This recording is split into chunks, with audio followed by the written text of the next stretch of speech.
Jeni me lajmet qendrore në Tribuna Channel. Me ju sonte Jehona Bajrami Gashi.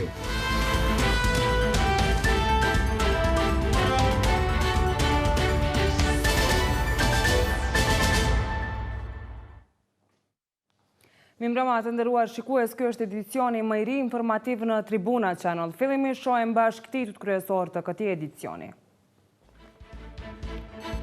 UNMIK-u demanton deklaratat e ministrit të jashtëm Enver Hoxhaj rreth ndikimit rus. Mos ndërtimi i luginës së diellit mund të destabilizojë Kosovën.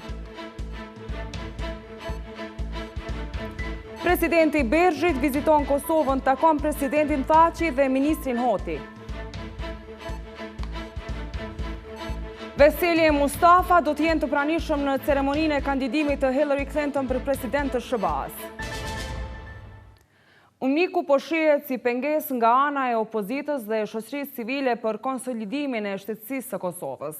Madje ministri i jashtëm Enver Hoxhaj ka thënë se UNMIK është zgjatje e ndikimit të Rusisë. Këto deklarata po demantohen nga vetë misioni i Kombeve të Bashkuara në Kosovë.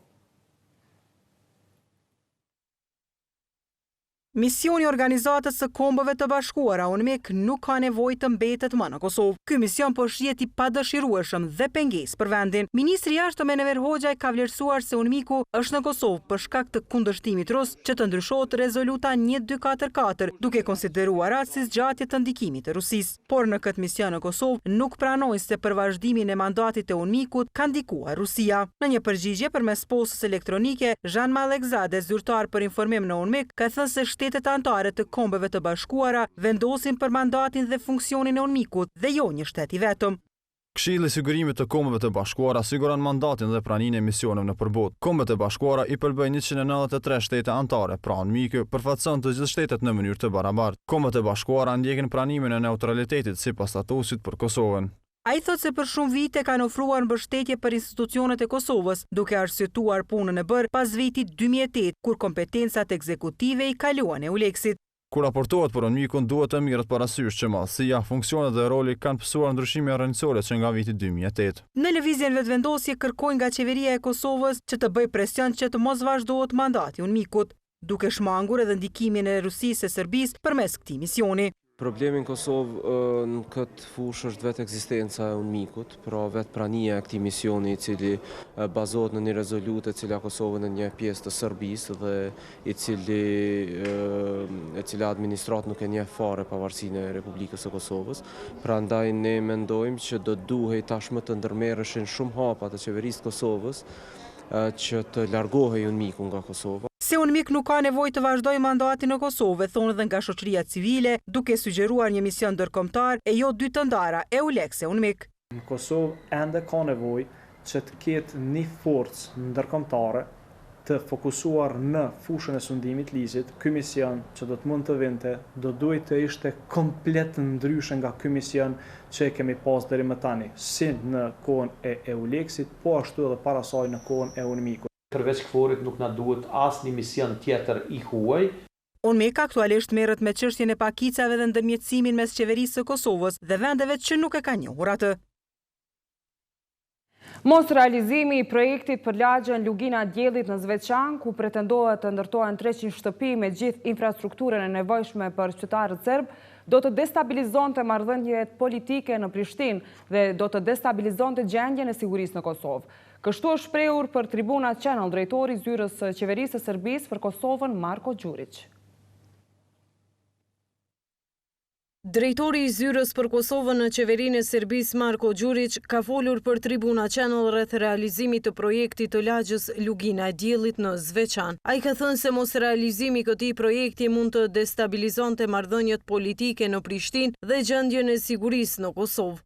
Kthimi i serbëve të zhvendosur krahas garancisë së sigurisë është diçka për të cilën partitë e koalicionit qeverisës janë obliguar me marrëveshje me listën serbe. Ndërsa shmangje nga ky obligim, jam i sigurt se do të destabilizojë marrëdhëniet politike në Prishtinë. Populli serb ndërtimin e lagjës Lugina e Diellit e trajton si projekt me rëndësi kombëtare. Se çdo përpjekje për pengesë aktive në realizimin e saj, në thelb do të ishte shkelje procesit të vendosjes së besimit ndaj popullit serb dhe shqiptar dhe të destabilizonte gjendjen e sigurisë në Kosovë. Ai ka thënë se mos realizimi i këtij projekti mund të destabilizonte marrëdhëniet politike në Prishtinë dhe gjendjen e sigurisë në Kosovë. Lejen për ndërtimin e lagjës Lugina e Diellit e kanë dhënë autoritetet komunale që janë zgjedhur në mënyrë demokratike në zgjedhjet lokale. Nuk dyshoj se Prishtina mund të gjejë ndonjë arsyetim pseudoligjor që do të pengojë ndërtimin e lagjës, por jam i sigurt se këtë nuk do ta bëjë.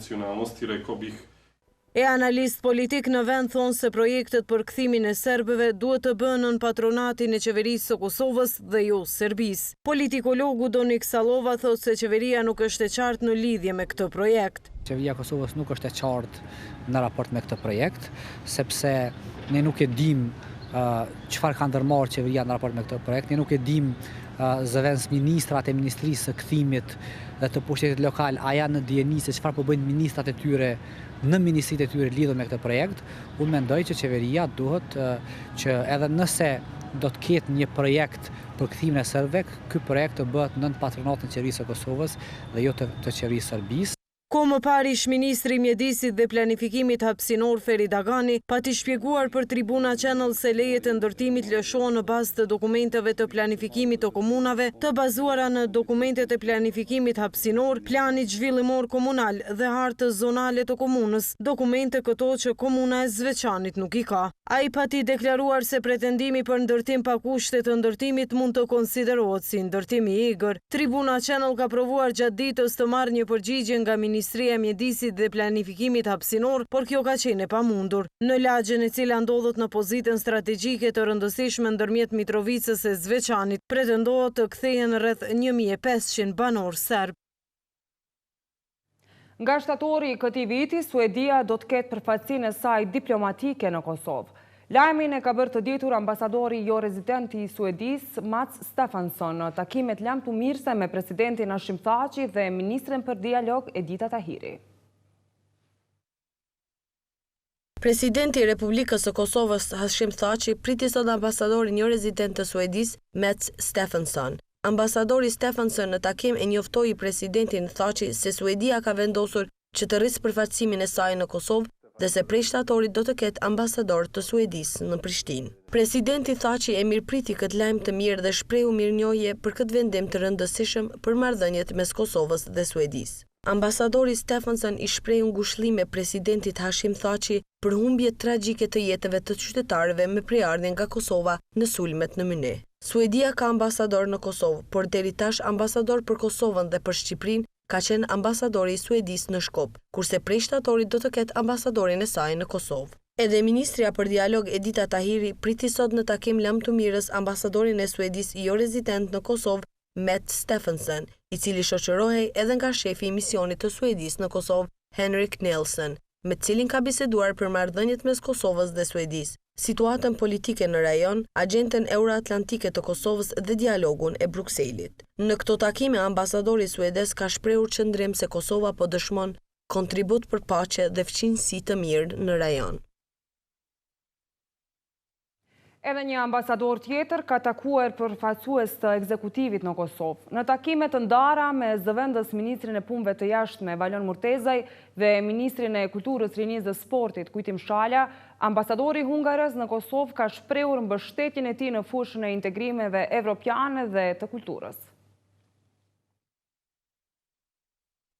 Zëvendës ministri i punëve të jashtme Valon Murtezaj ka takuar sot ambasadorin e Hungarisë në Kosovë Lazio Markus. Murtezaj ka falendëruar ambasadorin Markus për mbështetjen dhe ekspertizën që shteti hungarez po e ofron për Kosovën në proceset integruese evropiane, për faktin se Hungaria si një shtet që ka kaluar në për to procese mund të ofrojë përvojën e saj në rrugtimin e Kosovës drejt Bashkimit Evropian. Zëvendës ministri Murtezaj dhe ambasadori Markus e kanë vlerësuar të nevojshëm thëllimin e bashkëpunimit, sidomos në fushën e ekonomisë, me që rast Murtezaj ka shprehur gatishmërinë e shtetit të Kosovës për të mirëpritur investimet e huaja në vend, me theks të veçantë ato me prejardhje nga Hungaria. Edhe ministri i kulturës, rinisë dhe sportit Kujtim Shala ka pritur në takim me ambasadorin e Hungarisë në Kosovë Lazio Markus, me të cilën bashkëbisedoi për një varg çështjes të interesit të përbashkët për marrëdhëniet mes të dy shtetet dhe bashkëpunimin konkret mes Kosovës dhe Hungarisë në funksion të njohjes së ndërsjellët kulturore. si dhe të bashkëpunimit në fushat e sportit dhe rinis. Ministri i Kulturës, Rinisë dhe Sportit Kujtim Shala falenderoi ambasadorin Markus për vizitën dhe u shpreh se institucionet e Kosovës janë të interesuara që bashkëpunimin me Hungarinë të thellojnë me veprime dhe projekte të përbashkëta, sidomos në fushat që lidhen me kulturën, sportin dhe rinin.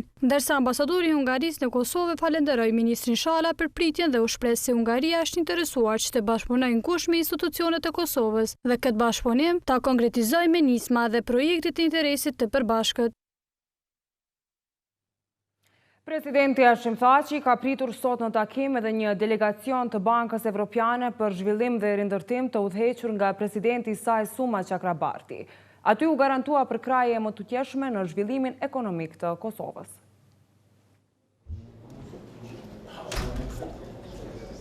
Presidenti i Kosovës Hashim Thaçi ka pritur në takim presidentin e Bankës Evropiane për rindërtim dhe zhvillim Suma Çakrabati, duke i shprehur kënaqësinë të bashkëpunojë me Bergjin gjatë kohës sa ka qenë kryeministër i Kosovës dhe ministër i jashtëm. Presidenti Thaçi në këtë takim ka folur edhe për vazhdimin e bashkëpunimit edhe në detyrën e re si president i vendit. Duke folur për punën e Bergjit, presidenti Thaçi tha se ky institucion ka projekte të rëndësishme për Kosovën dhe shtoi se janë gati 50 projekte që po zbatohen apo janë duke u zbatuar në Kosovë deri më tani. Presidenca bën të ditur se presidenti Çakrabati e uroi gjithashtu presidentin Thaçi për zgjedhjen e tij si president i Republikës së Kosovës dhe e njoftoi për angazhimin e organizatës që ai kryeson në Kosovë. Ai ka thënë se tani është koha për strategjinë e re të zhvillimit. Do të përqendrohemi në përkrajen për sektorin privat, sektorin e energjisë dhe eficiencës, si dhe në ndërlidhjen duke investuar në infrastrukturë, e kurudha dhe rrugë, citohet të këtë thënë presidenti Çakrabati. Sipas tij, ekonomia e Kosovës po shënon rritje të vazhdueshme edhe përkundër sfidave. Në anën tjetër, presidenti Thaçi vlerësoi përkrajen e Bergjit në zhvillimin e Kosovës dhe përkrau përpilimin e strategjisë së re zhvillimore, duke theksuar se roli i Bergjit është i pazaventueshëm. Presidenti i Bankës Evropiane për rindërtim dhe zhvillim garantoi presidentin Thaçi se do të ketë përkrajen e tij të parezervë si president i shtetit të Kosovës. Gjatë ditës, presidenti i Bergjit është pritur në takim edhe nga ministri i Financave Avdullah Hoti. Ata kanë folur për vazhdimin e bashkëpunimit financiar ndërmjet dy institucioneve, me theks të veçantë për implementimin e projekteve të cilat ndikojnë në zhvillimin ekonomik të Kosovës. Ministri i Financave Avdullah Hoti gjatë takimit me presidentin e Bankës Evropiane për rindërtim dhe zhvillim tha se Kosova është anëtare e re e Bergjit dhe si e tillë deri më tani ka marrë mbështetje kreditore në vlerë prej 204 milion euro për projekte të ndryshme. Si qeni në dijeni, në sektorin publik kemi disa projekte në sektorin e rrugëve, disa projekte në sektorin e hekurudhave. Besoj tash po lëvizim shpejt edhe në projektin e trafikut urban dhe në kredin për fondin kosovar për sigurim të depozitave dhe gjithashtu diskutuam edhe për involvimin të ardhmen të Bergjit në projekte tjera edhe të infrastrukturës po edhe në sektor të tjerë. Unë kërkova nga presidenti Çakrabati që EBRD-ja të jetë shumë më tepër involvuar në financimin e projekteve në sektorin privat, sot janë nënshkruar disa marrëveshje. Unë besoj që presidenti do ketë parasysh në mbështetjen që pritet të jepet Kosovës në të ardhmen. Ndërsa presidenti i Bergjit Suma Çakrabarti tha se Bergji është shumë e angazhuar për zhvillimin e Kosovës dhe se ndihet krenar që prej vizitës së tij të fundit në Kosovë, vendi është forcuar, duke theksuar se bashkërisht me qeverinë e Kosovës ka ndërtuar një strategji zhvillimore. Ne kemi ndërtuar një strategji zhvillimore dhe kemi diskutuar për shumë projekte me interes për vendin e sidomos ato në sektorin privat. Ne gjithashtu kemi nënshkruar 2 marrëveshje me 2 banka, të cilat i ndihmojnë bankat me ndërmarrje të vogla dhe të mesme. Mendoj që ka qenë një mënyrë shkëlqyeshme e bashkëpunimit, pasi që ekonomia është përgjigjur pozitivisht. Dëshirojmë që t'u ndihmojmë në tërheqjen e investimeve vendore dhe të huaja. Gjatë takimit u diskutua edhe për mbështetjen e Bergjit për financimin e projekteve kapitale të qeverisë, në veçanti për projektet infrastrukturore, në sektorin e transportit, ujitje dhe për zonat ekonomike, si dhe mbështetja e skemës për garantimin e kredive. Kreu i legislativit Kadri Veseli dhe ai i ekzekutivit Isa Mustafa do të jenë të pranishëm gjatë nominimit zyrtar të kandidatës demokratike për presidentet të SBA-ve, mikës së madhe të Kosovës Hillary Clinton. Zyrat për medje të këtyre dy institucioneve kanë bërë të ditur se Veseli e Mustafa tashmë kanë udhëtuar për në SBA.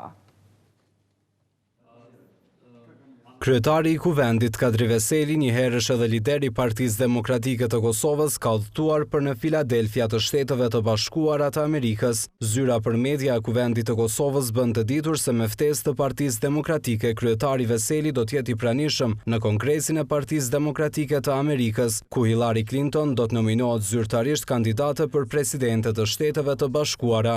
Gjatë qëndrimit disa ditor në SBA, kryetari Veseli pritet të ketë takime me zyrtarë të lartë të shtetit amerikan dhe personalitetet tjera nga bota. Edhe kryeministri Isa Mustafa po qëndron për vizitë zyrtare në Shtetet e Bashkuara të Amerikës, ku do të marrë pjesë në forumin ndërkombëtar të liderëve të organizuar nga Instituti Kombëtar Demokratik i SBA-ve. Sipas një njoftimi të qeverisë së Kosovës, gjatë qëndrimit në SBA dhe kryeministri Mustafa do të marrë pjesë edhe në hapjen e konventës kombëtare demokratike, e cila do të zhvillohet në Filadelfia, ku do të bëhet nominimi zyrtar i kandidatës demokrate për presidente të SBA-ve, mikës së madhe të Kosovës Hillary Clinton. Bëhet të ditur se edhe kryeministri Isa Mustafa gjatë pjesëmarrjes në këto dy evente të rëndësishme globale do të takojë edhe lider të shteteve dhe përfaqësues të lartë amerikan. Trupat e dy të rinjve nga Kosova, të cilët ranë viktima të terrorit në Munich të Gjermanisë, pritet që brenda kësaj jave të vinë në Kosovë për të pushuar përgjithmonë në tokën e tyre. Diamant Zabërgja dhe Armela Segashi u vranë të premte në Munich të Gjermanisë nga gjermano-iraniani Alison Olboli, i cili përveç tyre vrau edhe 7 persona të tjerë dhe plagosin 26 veta. Kosova të dielën ka mbajtur ditëzie, ndërsa në orët e mbrëmjes kanë ndezur edhe qirinj në shenjë kujtimi për humbjen e tyre. Ndërkohë, familjarët e Diamant Zabërgjës kanë bërë të ditur për Tribuna Channel se trupi i djalit të tyre pritet të niset sot në orët e mbrëmjes nga Gjermania për në Kosovë për të kryer ceremonia e varimit ditën e martë.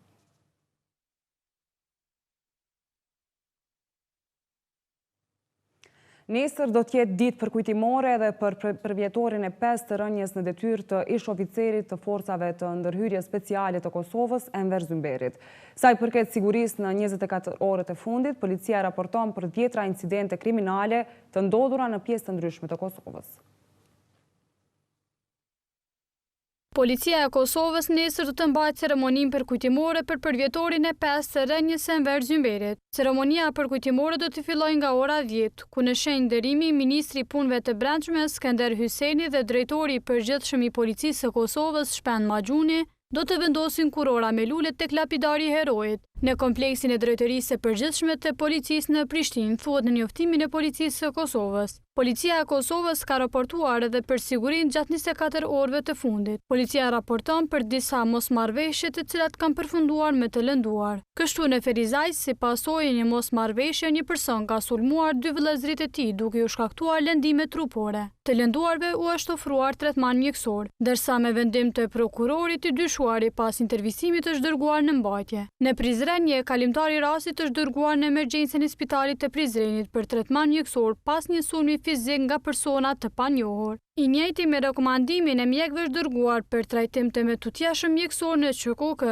Njësitë policore përkatësen duke hetuar rastin. E në Prishtinë, një femër ka raportuar se banesa e saj është përfshin nga zjarri. Në vendin e ngjarjes kanë dalë zjarrfiksit të cilët kanë lokalizuar zjarrin. Përveç dëmeve materiale nuk raportohet për të lënduar. Njësitë policore janë duke hetuar rastin. Kurse në Suharek ka ndodhur një aksident trafiku në mes të 2 automjeteve. Përveç dëmeve materiale, lëndime trupore kanë pësuar 4 meshkuj dhe një femër, të cilët janë dërguar në QKK për trajtim të nevojshëm mjekësor.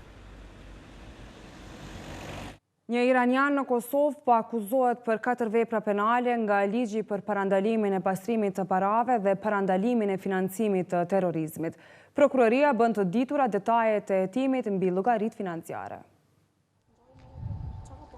Prokuroria Speciale e Republikës së Kosovës ka ngritur sot aktakuzë pranë gjykatës themelore në Prishtinë kundër shtetasit iranian për 4 vepra penale nga ligji për parandalimin e pastrimit të parave dhe parandalimin e financimit të terrorizmit. Sipas aktakuzës, gjatë vitit 2014 dhe 2015 në xhirologarinë e OJC-s Kurani, drejtori i së cilës është i akuzuari, janë deponuar donacione në shuma të ndryshme të parave, për të cilat nuk ka kërkuar lejem të pranimit të tyre nga njësia për intelegencë financiare siç kjo kërkohet sipas ligjit. Po ashtu në vitin 2014 i njëjti ka raportuar rrejshëm në njësinë për inteligjencë financiare se do të pranojë një donacion nga Kuvajti, e në fakt parat ishin të deponuara në Kinë. Përveç kësaj, sipas aktakuzës, i akuzuari me inicialet HAB nuk i ka ruajtur të gjitha llogaritë, të cilat dëshmojnë të ardhurat dhe shpenzimet e OJC-s Kurani, ashtu që nga viti 2005 deri më 6 gusht 2015 ka pranuar donacione në shumën prej 579.521.25 euro, përderisa tërheqjet janë në shumë prej 871.491.93 euro, që do të thotë se kjo OJC ka tërheqje bankare më të mëdha se të hyrat, në shumë prej 291.970.67 euro, e cila shumë e parave nuk është raportuar në njësinë për inteligjencë financiare. Prokuroria në aktakuzë ka kërkuar nga gjykata që të akuzuarin ta shpall fajtor për kryerjen e veprave penale, si dhe të shqiptohet dënimi i plotësues, ndalimi i ushtrimit të profesionit, veprimtarisë ose detyres, konfiskimi i shumës prej 30.000 euro, si dhe dëbimi të huajt nga territori i Republikës së Kosovës. Si rezultati i hetimit të këtij rasti, Ministria e Administratës Publike ka pezulluar veprimtarinë e 5 OJC-ve: Kurani, Ibini Sina, Bregu i Diellit, Nisa dhe Ehli Bejti, njofton prokuroria. Kryetari i degës së PDK-s në komunën e Podujevës ka deklaruar në emisionin Eurotribuna se kjo parti do t'i fitojë zgjedhjet e ardhshme. Ai ka folur edhe për investimet kapitale si dhe për faktorët që po ndikojnë që kjo komunë të qeveriset për shumë vite nga LDK-ja.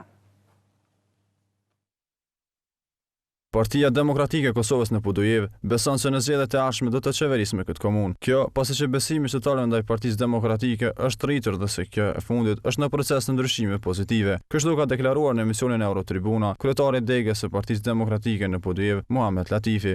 Ne besojmë fuqishëm që do të ndrojë kjo dhe Partia Demokratike do të fitojë. Ne mendojmë me e sjell fitoren me besimin e qytetarëve. Ndërsa duke folur për investimet kapitale, Latifi pohoi se buxheti për këto të fundit i ka tepruar. 351.476 euro kanë qenë grande nga donatorët për investime. A dhe sa janë shpenzuar? 103.000 euro. 103.000 euro. Janë shpenzuar.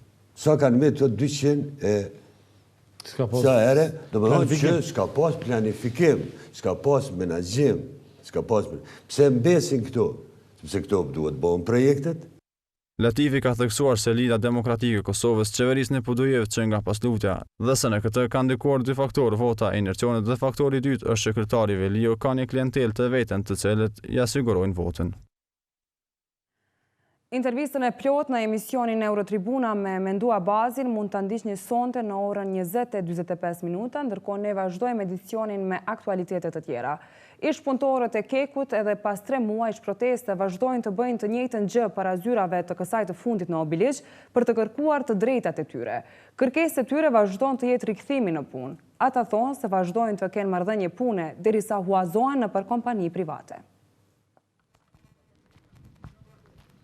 Sot janë bërë 3 muaj që kur ish punëtorët e korporatës elektroenergjetike të Kosovës e që janë mbi 100 të tillë, janë duke protestuar para zyreve të kësaj të fundit në Obiliq. Kërkesa vetme e tyre është rikthimi në vendet e tyre të punës. Ata thonë se Keko që nga viti 2004 i ka shpërndar shumë punëtorë në kompani private të sigurimeve, duke mos u shkëputur as kontratat. Kryetari i sindikatës Mbrojtja dhe Siguria, Nejat Murati, ka deklaruar për Tribuna Channel se protestuesit e kanë humbur durimin dhe po kërkojnë rikthimin e tyre në punë, pasi që zyrtarisht vazhdojnë të qëndrojnë si punëtorë të Kekut. Kërkesa jonë kryesore është që këta punëtorë transferohen në përnjësi punuese të Kekut, që kjo është kërkesa jonë. Murati thot se ka kërkuar nga ish punëtorët që t'i pezullojnë protestat, por se sipas tij këta të fundit nuk kanë dashur të ndërmarrin një veprim të tillë.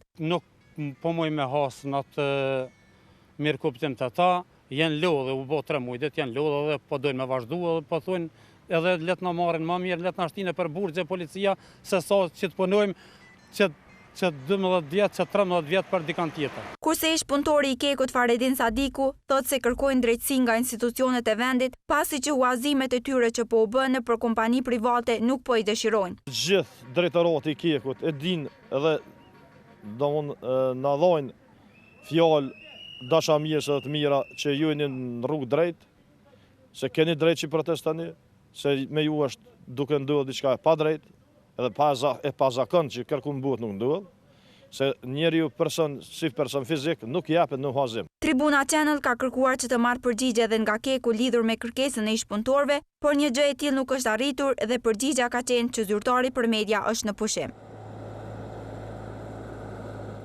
Fondacioni ndërkombëtar për sistemet zgjedhore ka lansuar sot udhëzuesin për pjesëmarrjen e të rinjve në procese zgjedhore dhe politike të titulluar Udhërrëfyesi superndryshuesve për zhvillim të komunitetit. Ky udhërrëfyes është mundësuar me përkrajen e Agjencisë së Shteteve të Bashkuara për zhvillim ndërkombëtar. Me këtë rast është lansuar edhe loja interaktive Aktivomania. Superndryshuesi zhvillojnë superfuqitë e tyre duke përforcuar pikat e forta e duke përmirësuar dobësitë. Për këtë arsye, hapi i parë drejt veçanit superndryshues është vetë vlerësimi që të ndihmon të zbulosh pikat e forta të dobta, si dhe fushat në të cilat mundesh me qenë më i fortë dhe më i mirë. Thuhet në udhërrëfyesin e superndryshimeve për zhvillime të komunitetit. Ose Darson nga USAID thotë se ka bërë punë të ndryshme për edukim të vazhdueshëm dhe për shkollim parauniversitar në Kosovë. Kosovo population is between 18 and 29 years old. Gjysmë e popullatës janë të moshës 18 vjeçare dhe ju duhet të merrni iniciativë që të promovoni të ardhmen e popullatës. Lidershipi në Kosovë është mesatarisht i moshës 38 vjeçare. Kosova si një vend i ri që është jep mundësi edhe për njerëzit e rinj në qeverisje. Përgatituni të qeverisni, kapni momentin dhe çastin e mundësive. Udhëzuesi i superndryshimeve thotë që të gjithë qytetarët e Kosovës kanë të drejtë vote sapo të mbushin 18 vjeç. Përveç votimit në zgjedhje, fuqia për të marrë vendimet janë të nivelit më të lartë dhe të jep mundësi të ndikosh drejt për drejt në vendimet që mirën në të gjithë Kosovën. Ky udhërrëfyes është mundësuar me përkrajen e Agjencisë së Shteteve të Bashkuara dhe zhvillimit ndërkombëtar. Në këtë rast është lancuar edhe loja interaktive Aktivomania. Alan Wall nga Fondacioni Ndërkombëtar për Sistemet Zgjedhore ka ftuar të rinjët që të bëhen pjesë aktive e proceseve zgjedhore dhe politikës. Kjo është loja parë në botë që nuk është e dhënshme. Procesi i kësaj loje ka qenë sfidues për neve. Kjo lojë shihet në sy të gjithë votuesve dhe vazhdon të jetë sfidues sepse një lojë e tillë askush nuk e ka promovuar asnjëherë. Por më shumë edhe vetë emri i lojës Aktivomania ka qenë sfidues pasi që donim që ky emër të ketë konotacion të njëjtë për të gjithë gjuhët e botës. Gjatë këtij prezantimi u dhanë edhe instruksionet e lojës Aktivomania, e cila tregon edhe kuize interaktive. Në vazhdim ndjekim lajmet ndërkombëtare të përfshira në blog.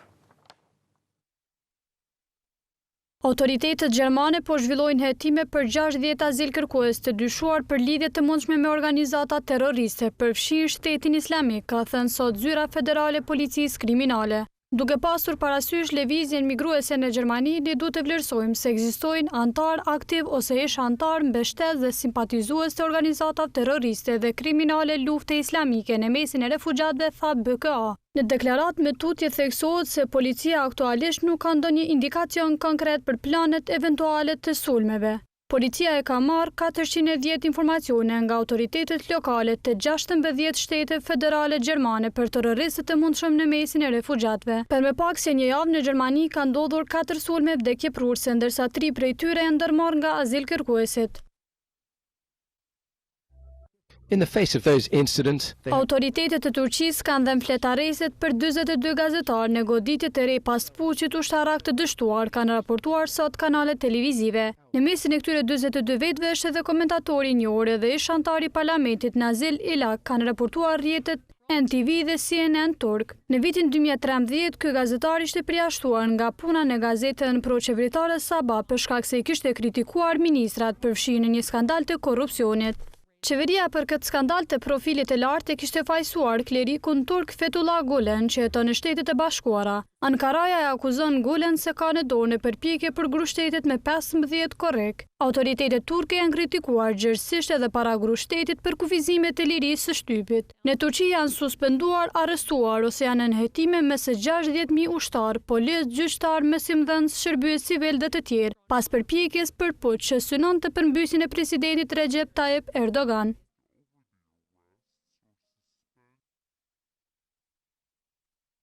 Misioni i Kombeve të Bashkuara në Afganistan thotë se numri i civilëve të vrarë në këtë vend ka arritur shifre rekorde në gjysmën e parë të vitit 2016, derisa gati 1/3 të vrarëve janë fëmijë. Ndërmjet janarit dhe qershorit të këtij viti, Kombet e Bashkuara kanë dokumentuar 1601 vrasje të civilëve dhe mbi 3000 civil të plagosur, ka thënë UNAMA në raportin e publikuar sot. Sipas raportit, pothuajse 1/3 të vrarëve janë fëmijë, pasi janë vrarë 388 fëmijë dhe janë plagosur 1121. Kjo shifër është më e lartë se gjatë gjysmës së parë të vitit 2015. Ky raport 6 mujor i UNAMA-s u publikua 2 ditë pasi 80 persona janë vrarë dhe me se 230 të tjerë janë plagosur nga një sulm vetvrasës me bombë kundër një demonstrate pasore në kryeqytetin Kabul. Përgjegjësinë për këtë sulm e pat marrë grupi ekstremist Shteti Islamik.